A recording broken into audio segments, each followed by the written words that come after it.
Բարև ձեզ, սիրելի ունկնդիրներ։ Դուք լսում եք Գրադարանի ժամ փոդքասթը Սուլակի գրադարանից։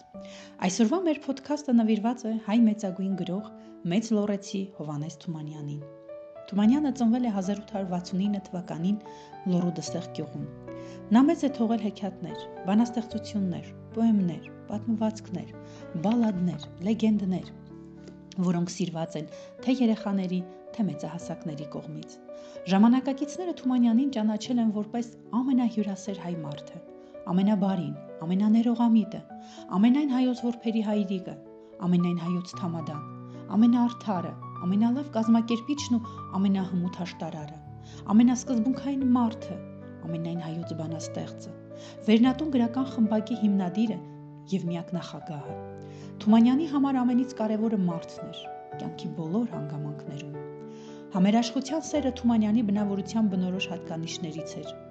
Թումանյանի կյանքն արժանի է, որպեսզի ուսումնասիրվի որպես գեղարվեստական գործ։ Պատմենք փոքրիկ դրվագ նրա պատմությունից։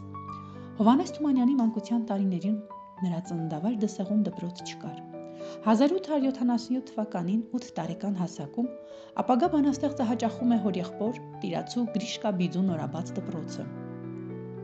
Այն գտնվում էր հենց հորեղբոր տանը։ Ինքը Գրիշկան հազիվ էր գրաճանաչ, պարզապես մեծ էր գյուղի երեխաներին գրագետ դարձնելու նրա ցանկությունը։ Այդ դպրոցում սովորում էին ընդամենը մի այբենարանով։ Մի օր, երբ Թումանյանը խաղում էր տան բակում, իսկ մայրը Սոնան ճախարակ էր մանում, եւ սովորության համաձայն ցածրաձայն երգում, տեսնում են, թե ինչպես տան կողքով երկար մազերով ու մորուքով մի մարդ է անցնում, երկաթե գավազանը ձեռքին։ Բանաստեղծի մորը թվում է, թե անցորդը կլայեկագործ է, եւ նա հանձնարարում է որդուն անցորդին տուն հրավիրել, որպեսզի պղնձե կաթսաներ անագապատի։ Բանաստեղծը պատմում է.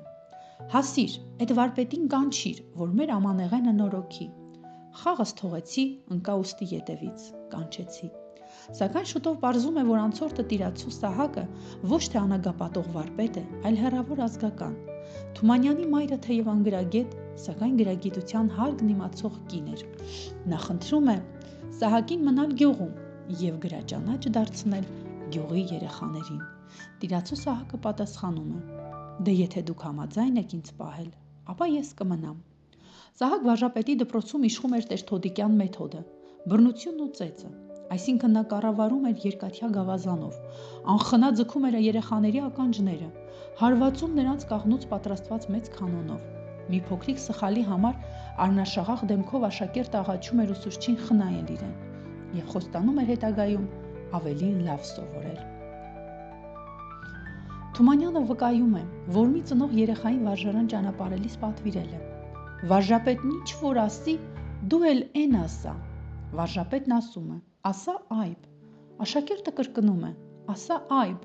Վարժապետը զայրանում է. «Տոշան զավակ, ես քեզ ասում եմ, ասա այբ»։ Աշակերտը բարեխղճորեն կրկնում է. «Տոշան զավակ, ես քեզ ասում եմ, ասա այբ»։ Թումանյանը այս առիթով գրում է. «Այս երեխայի բանը հենց սկզբից վատ գնաց եւ այնքան ծեծ կերավ, որ մի քանի ժամանակից ղաչաղ ընկավ, տանիցն ու գեղիցը փախավ, հանդերումն էր ման գալիս»։ Թումանյանը Սահակ վարժապետի դպրոցում սովորեց 2 տարի։ 1879 թվականի օգոստոսին հայրը նրան տանում է Էջմիածին Գևորգյան ճեմարանում սովորելու։ Ճեմարանի բակում նա ականատես է լինում վաղամեռիկ ճեմարանականի դիակի շուրջը խմբված աշակերտներին, նայում նրանց գունատ դեմքերին եւ ճնշող տպավորության ազդեցությամբ փոխում է մտադրությունը եւ որդու հետ վերադառնում է գյուղ։ Եթե հետաքրքիր է, սիրելի ունկնդիրներ, ապա այցելեք մեր գրադարան կամ սպասեք մեր հաջորդ փոդքասթին։